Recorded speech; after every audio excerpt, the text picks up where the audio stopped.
It's a simple story about a ram and a goat. That's all it is. There once was a story about a ram and a goat. There, Nathan, you can use that one. Welcome to Friday Questions. My name is Luke. And my name is Mark. And we're here to answer your questions this week. We got 3 questions. One of them was compound, so we'll call it 3, that we're going to answer here today. First, we were talking about Daniel 8. And Mark, do you want to give us a summary?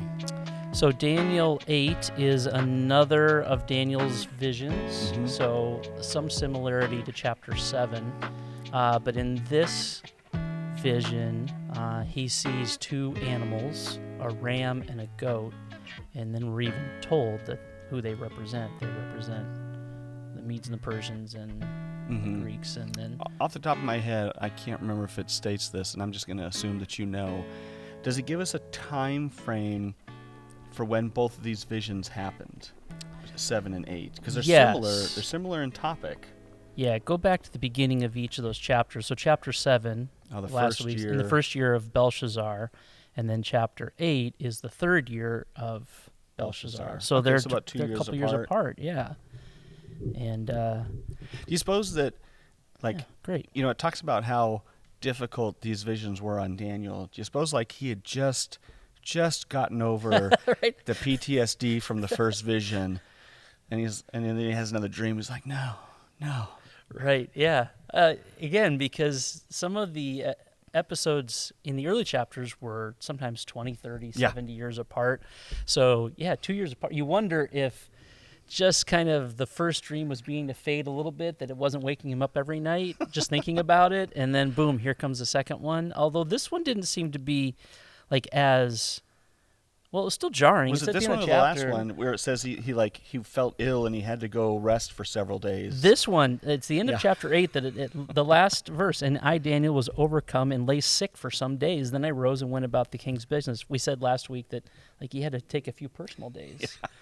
So I guess I always feel like the chapter 7, the beasts were so ferocious. But again, I think it's so vivid and so precise. The animals that he sees, and then the interpretation that comes from an angel, and there's a lot of intensity and a lot of precision to them that I can see why we're shook today, and we're reading about them thousands of years later. Yeah, and you know, the closer, isn't it the closer to reality something is, the more disturbing the differences are. So like in the first one, it was something like a leopard, or one he doesn't even have a way to describe it. He just says it was a ferocious beast. I don't even know what it was. It was just a ferocious beast. But this one, he's like, oh, it's a goat and a ram. Well, that goat has some strange horns on it. Exactly. Oh, the one horn is growing. Yes. Oh. Yeah. And then the horn begins to speak vile things. And well, in fact, could we maybe in our own lives relate a little bit? The dreams that I remember are the ones that are close to reality, but then also skewed just a little bit. Yeah. If I have a dream that is just so fictitious and fanciful, I may remember it in the moment I wake up, but the next morning I can't remember hardly anything. I just know that it was weird. But the ones that stick with you are ones that, wow, that was really close to real life situations, or had real people in it. You wake up, you're like, did that just happen? Then I will maybe then see that person a day or two later, and my first thought is, okay, was that real, or you're not? I think strangely about that person for a day until I can get back to reality. Literally, I had the opposite happen to me of like the meme reaction where your wife gets mad at you because you were mean to her in her dreams. But I had a dream last week where I was mean to her, and I woke up and I felt compelled to apologize to her. I was like, look, I don't know what was going on in this dream, but I'm really sorry about how mean I was to you. Did you wake Amanda up at that moment? I did. I was like... Then you probably had to apologize for that also. Yeah. And she was like, oh, you didn't do anything. I was like, I know, but it feels so real still. It's like it bothers me. That's good of you. Yeah. You're very apologetic in the real world and in your dreams. That's good. See? Good husband. Very good. Anyway, so he has this dream with these 2 creatures in them, and then even the interpretation, we're told who specifically they are, that the ram with the 2 horns, that's the kings of Medes and Persia, and the goat is the king of Greece. And so very precise. Where we answered a question last week about how do we know the 4 beasts in Daniel 7 and the statue in Daniel 2. How do we know those are the superpowers that we believe they are? Yeah. No doubt here. And these were like decades later. So is this... This is one of the places where people who try to say that Daniel was written later, Yeah. like how would even Daniel know to write King of Greece when at that time I don't think the Greco world had any significance whatsoever. I Right. mean, and we're thousands of miles away in Babylon. Yeah. So we can, I at least can understand why someone would look at that and go, how in the world would he know that unless he was writing in like 100 years before Christ? Yeah. That just adds to the prophetic power that an angel gave him the name of a future world power. That, you know, you think about what's a world power that could be 500 years from now if God decides to wait that long? We may not even know who that is. They may not even be a country of significance right now. Well, and I just read an article online the other day, and it was talking about they were uncovering some towns, I guess. What do you call that when there's like part of a building left, like an archaeological site, and they found some old towns in Israel, and they were like dating something off of this wall, and they were matching it up to battles that happened in the Old Testament. Like, I can't remember what they were dating, but there was some type of, I don't know, carbon dating or some type of scientific dating where they could measure back how long ago this thing happened, and it matched up with these battles in the Old Testament. And I mean, Interesting. still today, we just discover more and more facts that just back up everything that the Bible's already told us. Right. Yeah. Very cool. So that's chapter 8, and out of that, we received 3 questions this week. Yeah. Which So is great. question number 1, they were asking about the one who understands riddles or the master of intrigue. Like, who is this? What does this mean?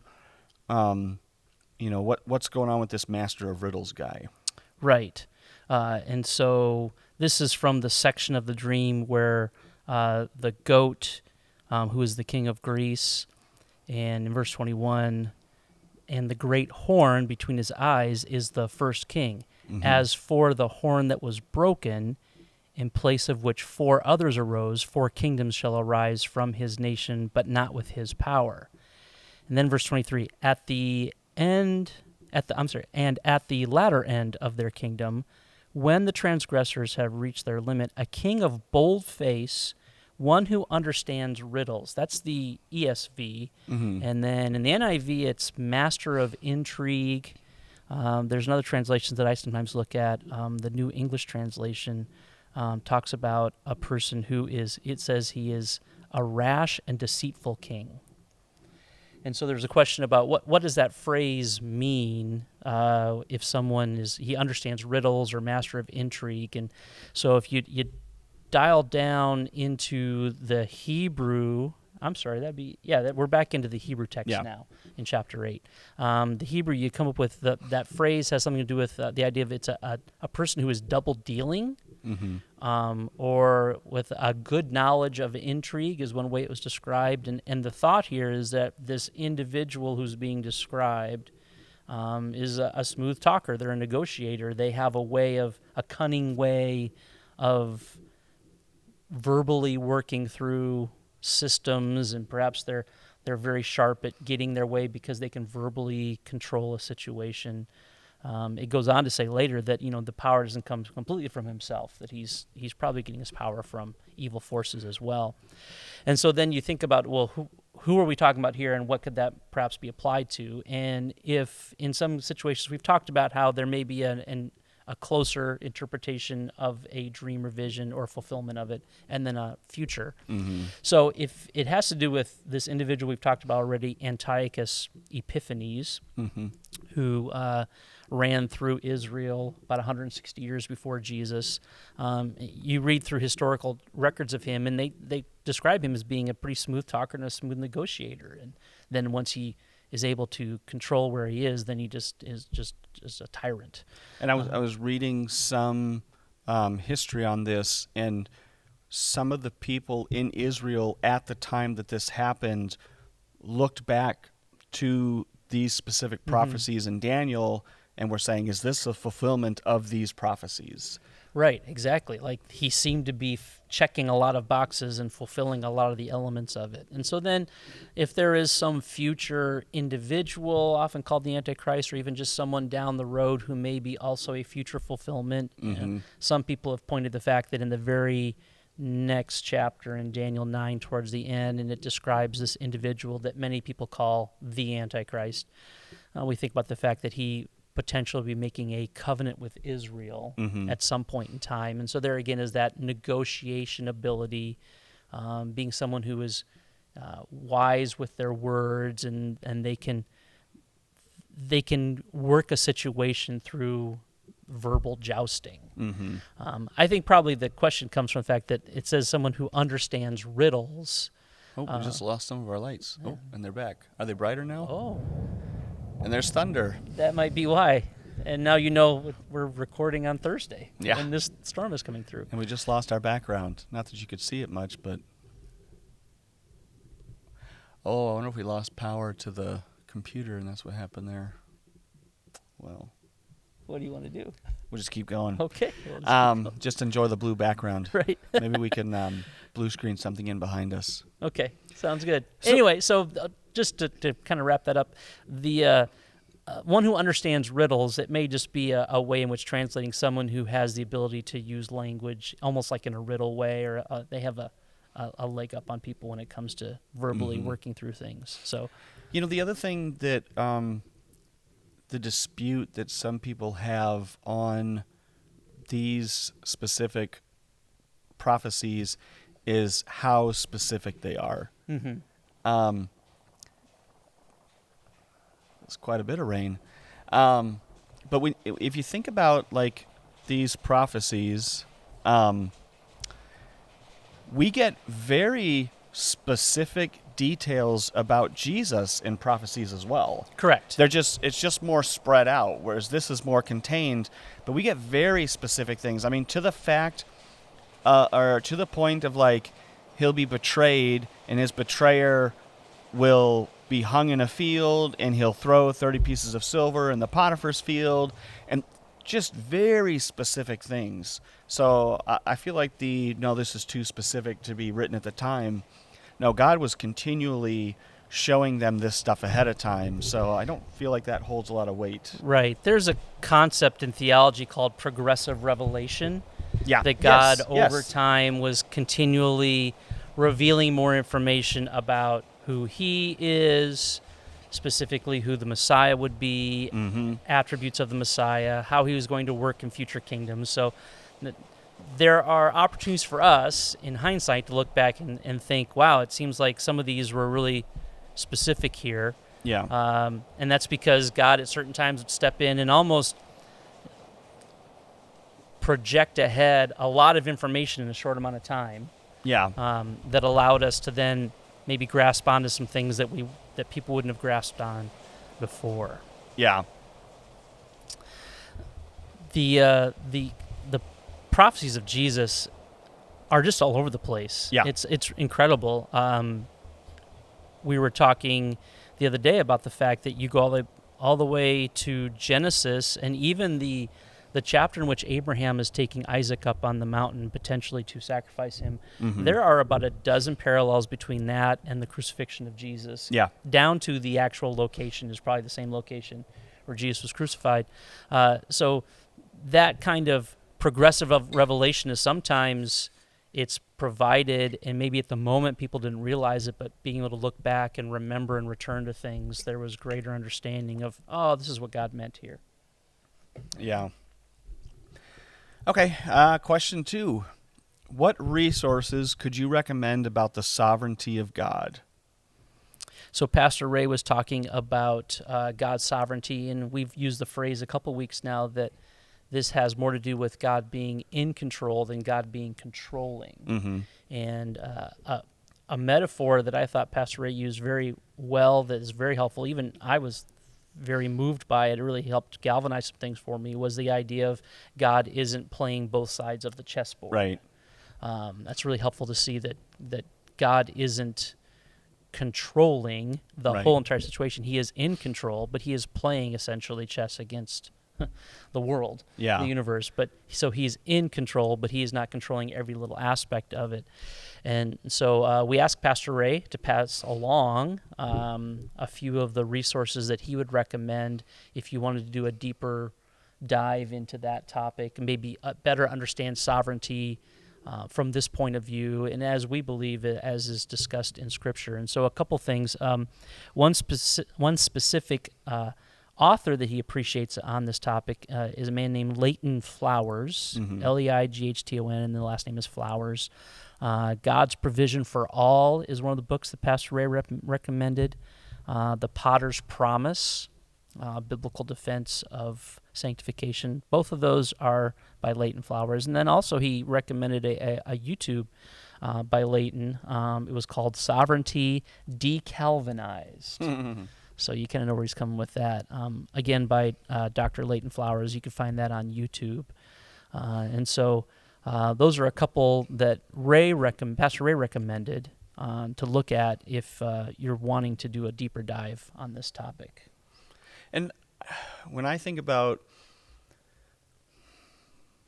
an example, a specific example of God's sovereignty displayed in the Bible, I still think of the Israelites going into the Promised Land. God's plan was that the Israelites were going into the Promised Land. That was going to happen no matter what. But when they came back and started grumbling and said, it would have been better for us to die in Egypt, God said, that's fine. You don't have to be involved in this plan. You can stay out here, and I'll take the next generation in. And I feel like that's a good example of what Ray says is God has the broad outlines, but he leaves room for us and our choices to weave in and out of those broad outlines. I mean, he's going to get done what he wants to get done. But our participation in that is largely, I feel like, up to us. Right, yeah.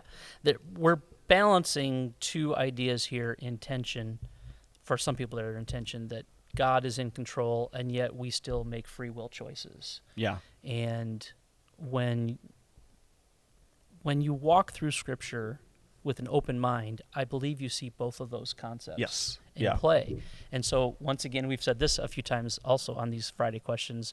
Another example of a place where we live in the tension-filled middle. Yeah. It'd be much easier just to land on one of those or the other. Like man's completely in control and God's just watching. Yeah. Versus God is in control and controlling, and we are just pawns being moved on a chessboard. But Scripture speaks to both of those, and that's a great example which you gave. Yeah. There's a few other key places in the New Testament where you see God ordaining something, and man, on their free will, carries it out to some extent. And so both of those are in play. And check out some of those sources that we just mentioned, because it's very helpful to walk through how do you wrap your head around that, because for a lot of people, they feel like that's a contradiction.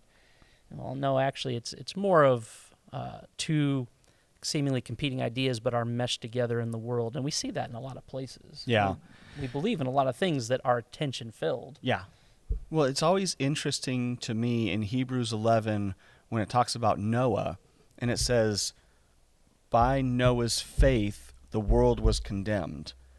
So it begs the question, like, if Noah hadn't built the ark, like if he didn't have that faith, how would that have changed? Right. Yeah. Exactly. It's a lot of hypotheticals to think through, and how that would how God still accomplishes his plans, and we have the freedom to make the choices that we make. Is I think this is just a personal thing for me. It greater elevates who God is. Yeah. His ability to have control and yet still create us with the ability to think and feel and wonder and do in a way that is truly free choices. Yeah, to have control but not be controlling. Yeah, it in many ways elevates God to even higher status than... I mean, look at how people walk around. The confident people are not the people pushing others around or trying to dominate them. The confident people are the ones who stand back and they're okay with what happens because they're not swayed by whatever. Whereas usually it's the ones who aren't confident that are trying to overcompensate and beat everybody else down or make themselves look big by bringing everybody else down. Those are usually the least confident people. So I feel like it matches up. Like God shows, I mean, confidence isn't even the right word for God. Like he just knows. So confidence doesn't even come into play. Right. Yeah. So it's an interesting topic. It is. Yeah. So check some of those out. And if you want more, we can probably provide more. That was just a few that Ray gave us and sent our way to get you going in that direction. Yeah. So, good. Okay, so our third question, it's kind of broken up into a couple of pieces, so we'll tackle them one at a time. The first one is, if the spirit of the Antichrist is all around, when we allow our sin to grow, are we giving the Antichrist more control? Right. So this has to do, we love this question, and there's some great depth to this, and an opportunity for us to kind of walk through some things. There probably is some confusion within Christian circles on the concept of Antichrist. Mm-hmm. I think a lot of people, especially if they are raised in certain kinds of churches, their first interaction with this concept is the person who is the Antichrist, who is a specific person. And for many, that is a specific person that still is yet to come in the future of human history. But some would say the Antichrist was Antiochus Epiphanes. There are others who believe that the Antichrist is really a kind of person who exists multiple times throughout history. That there are lots of people who fall under this category. Others who would say that Antichrist is just a description, a general description of the reality that exists, in which there is a force of evil in the world, headed up by Lucifer, Satan, the devil, and then a force of good headed up by God. And these two spiritual forces are constantly clashing. And so there is a spirit of Christ in the world representing God's domain, and a spirit of opposite of Christ. And so that in some ways, Antichrist, and especially John in 1 John, as we were just discussing before we started recording, John talks about the spirit of Antichrist. Now we're not just saying that it's a individual person, but there is a spirit that exists in the world that is in opposition to Jesus. And so since the possible meanings of this Antichrist, and in Daniel's visions, it's often referred to by the little horn that rises up, is that Antiochus Epiphanes, who lived 160 years before Christ? Is it the fall of Jerusalem in 70 A.D.? That as interesting, the general that came through and destroyed Jerusalem for the Roman government and took the temple to the ground, I believe his name was Titus. So not to be confused with the Titus, the pastor in the New Testament who receives a letter from Paul. Is that what's being referred to as the spirit of Antichrist, the full destruction of Jerusalem, the ending of the temple, pretty much the finishing of temple Judaism as we know it? Or is it, again, future events or a future person that is involved in Jesus' return at some point in time? And this is probably one of the things that really falls into the multiple, not interpretations, but multiple fulfillments. Right. One of the things we were talking about in John 1:4, it talks about if you confess Jesus Christ, that's the Spirit of God, but everything that doesn't confess that is the spirit of the Antichrist. And in 1 John 2, it talks about those who went out from us are the Antichrist, and there's many Antichrists. So, but that doesn't necessarily invalidate the future specific Antichrist either. So in this sense, it is probably that multiple fulfillment way to see it. Yes, and here's a great example to see that very idea, that probably there are multiple occasions throughout human history where the spirit of Antichrist, and maybe even an individual who is acting like Antichrist, is on the scene. So we're going to take a brief little rabbit trail here just for a second, but I think it's helpful.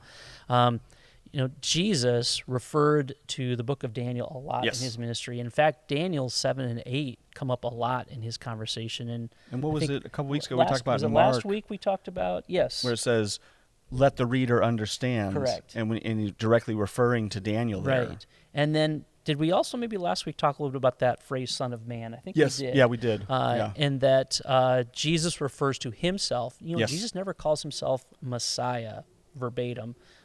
He refers to himself as Son of Man more than anything else. Mm-hmm. Right.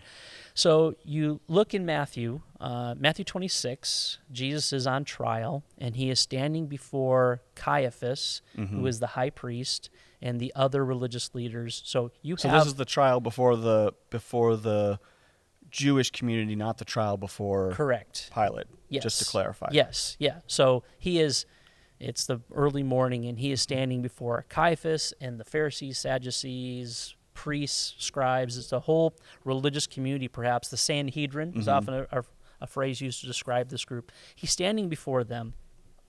And so, basically, Jesus is in a room full of, at that time, who would be the Bible nerds. Mm-hmm. Yeah. And those are the people who knew what we call the Old Testament. They knew the Hebrew Scriptures. Especially the Pharisees. Had it memorized. At least the Torah, at least the law had it memorized. So Jesus is in a room with the elite biblical scholars of the day. Yeah. They wouldn't use that phrase, but if we're helping ourselves, that's how we describe them. They prided themselves on knowing and following. Yes. And in that instance, as they ask Jesus who he is and where he comes from, Jesus quotes back to Daniel 7 and takes that Son of Man phraseology and seeing seated at the right hand of the Father, which also comes out of the Psalms, and in a sense is proclaiming to Caiaphas, the leader of the religious elite in Israel, that you are essentially acting like this little horn that is described in Daniel 7 and Daniel 8. And so some have argued that in that moment, Jesus is essentially saying to Caiaphas, you're basically like what we would call the Antichrist, or you're acting very Antichrist-like. So it gives us the idea that there's not like maybe one single event or one single person that is the... Yeah. In fact, someone that we enjoy the way he describes things, Tim Mackey, who's in the Bible Project, I listened to him this week, and he described it as a set of clothes that people have put on throughout history. Yeah. That at various times, individuals have risen up and have been anti-Christ or anti the way of God, and they have pitted themselves against the Son of Man, against the one who is sent by the Ancient of Days. And even to the point that eventually every kingdom that we have known so far throughout history has pitted themselves against They've all God. eventually become... Yeah, I watched that same video, And so then, and this leads to the question here is, does the spirit of Antichrist, is it somewhat maybe even within us at times, that just our reliance on sin in certain occasions in our life, do we not, we're not saying that we are, quote unquote, the Antichrist, but does the spirit of Antichrist come out of us? Could you correlate sin with the Antichrist? I mean, sin is essentially rebellion and rejection from God. So if you were, and if the Antichrist is somebody who doesn't confess Jesus as Lord, sin is essentially not confessing Jesus as Lord. We sin because we reject God in some way and we seek something else primary to it. So in that sense, you could potentially say that, when we do that, we're working... We're giving power and authority to the dark spirit. The spirit of the Antichrist, the dark forces that are at work. And I think in some ways, if sin is missing the mark, and sometimes we willfully sin, and so perhaps in that instance, that is a place where we are aligning ourselves with the enemy in a moment. Now, what we don't want to do is walk away and say, wow, I guess I'm maybe the Antichrist. Yeah, again, if there is this individual who's coming in the future, that we're talking about more of peeling that back and saying the spirit of Antichrist that's discussed in several key places, 1 John being the main place where... And it is interesting that same author who writes about the spirit of Antichrist in 1 John talks about the beast, who a lot of people interpret to be the Antichrist in his Revelation. Yeah, yeah. So same author, so that allows us to understand that John sees perhaps an individual beast coming in the future, but also sees the spirit of opposition to Christ as existing in the world. And if you think about it, the Bible uses over and over again certain phrases or ideas to represent things. So I don't think it's out of character John says it right here. It's like the spirit of the Antichrist. So he's using something that they understand to an extent. Maybe he's giving it a different name in here. And Daniel, they didn't know who Jesus was, but here he's giving it a name, the Antichrist. Whereas I think, how do they refer to it in Daniel? There's a couple different ways they refer to it in Daniel, but this imagery is used over and over again, and so not just here, but all throughout. A lot of the New Testament is quoting.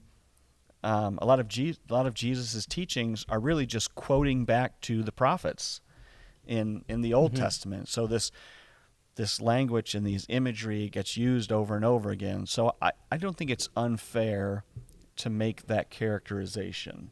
I mean, it's basically what Jesus did when he stood before them in trial. So I think it's unfair to make that characterization, because we're not claiming like, oh, this specifically, this definitively. We're taking this imagery that the Bible uses and applying it in the way that John himself is applying it right here. Right. So we want to make sure that we remind ourselves that if the spirit of the Antichrist is just a way to kind of think about human history, then yes, all of us have contributed at times. And so perhaps maybe the questioner here is looking at maybe a revelation of, so if Antichrist could be an individual, may have been multiple individuals throughout time who have exhibited these characteristics, but there's also a spirit of the Antichrist, then is that just a way for me to recognize, here's what happens when I leave my walk with Jesus and willfully participate in things that I know are not of his way and of his kingdom, then that could potentially be something that John is attributing to in his first letter, where he talks about that spirit of Antichrist that exists. And I think he did have I don't have it in front of me, but I believe he did have like kind of a third question in there about, should I be more worried about that? Okay, well then that leads, should I worry more about that than the individual who might be the Antichrist to come? Right.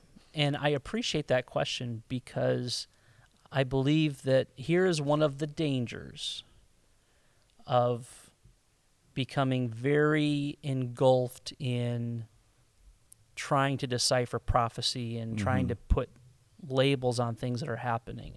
I am just as fascinated by prophecy as the next person, but I also know, maybe it's just my human tendency, that if I get really lost in that, I lose sight of what my immediate mission is right now, and that is to bring people to Jesus, and to walk with Jesus in this way. And so, if we're understanding the question correctly, and we think we do, that last part was a great insight, that I should focus more on making sure that I am not contributing to the spirit of Antichrist than trying to understand who the quote-unquote Antichrist is in the future. And if that's the thought that the questioner's having, then I think we would concur with that. That yes, that more of our time should be spent in working through the here and now, to be an ever-present witness for Jesus now. It's fun to talk about. It's fun to think about. It's interesting to dive into. But when it becomes a consumption, so that and I think also sometimes what happens is when you study prophecy too much, it does build fear into you. Sure. And it we're built not fear into Daniel. Well, yes, exactly. So there's a healthy fear there, but also Paul says in 1 Timothy that we're not to have a spirit of fear. And so if diving too deep into that causes extra fear that doesn't need to exist, then perhaps we're imbalanced in focusing way too much. And I know we're in prophetic chapters right now, so it is kind of the highlight of our church for these last few weeks, and will be for a few more. And that's great. And we're not saying we should ignore that, but when it becomes kind of a consuming effort, then it's easy for us to lose sight of what our role is right now on earth. Yeah, agree. And as Pastor Ray has said multiple times, the details may be up for debate, but God wins in the end. Yeah. And going back to Tim Mackey, what he said in one of those videos was, the more I learn about this stuff, the less I care about it. I'm more concerned about, that stuff that may happen in the way I think or may not happen in the way I think, but it doesn't change what I need to do now and what God has called me to do now. So. Yeah. Good thoughts. Yeah. All right. Convicting thoughts. So I guess any last thoughts before we sign off?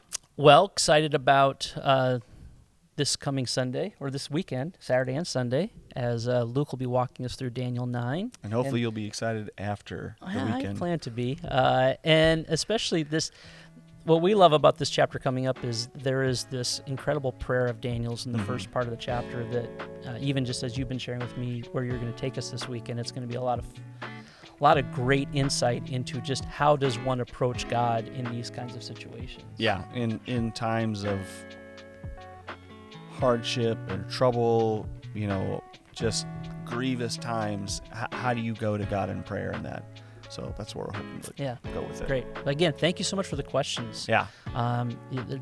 We love the way our church community doesn't just sit and soak, but we're wrestling with these issues and we're thinking through what are the implications moving forward. So keep it up. We're having a great time working through these ourselves and then presenting to you some thoughts that we have as a church on these issues. So thank you.